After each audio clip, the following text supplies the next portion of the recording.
కుటుంబాలను మేము చక్కబరుచుకోవాలన్న కోరిక మీలో ఉంది. మీ కుటుంబాలను చక్కబరుచుకోవాలి, మా కుటుంబాలను మేము చక్కబరుచుకోవాలి, మా భర్తను మేము బాగా చూసుకోవాలి, నా పిల్లల్ని మేము బాగా చూసుకోవాలి, మా అత్త మామల్ని బాగా చూసుకోవాలి, మా అమ్మ నాన్నని మేము బాగా చూసుకోవాలన్న కోరిక ఎవరికి ఉంటుందండి?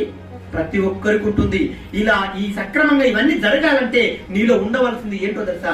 జస్ట్ సహనం. ఏముండాలి? ఓపిక. అప్పుడు కుటుంబాలు ఏమవుతాయి? కట్టబడతాయి. ఇలా ఉన్నప్పుడు కుటుంబం ఏమవుతుందంటే దేవుడితో కట్టబడుతుంది. ఏమవుతుంది? దేవునితో కట్టబడుతుంది. గృహ పరిపాలన ఏ స్త్రీలైతే చక్కగా చేస్తారో వారి భర్తలు ఎలా ఉంటారో తెలుసు? సమాజాన్ని సంస్కరించే వారిగా ఉంటారు. ఎలా ఉంటారు?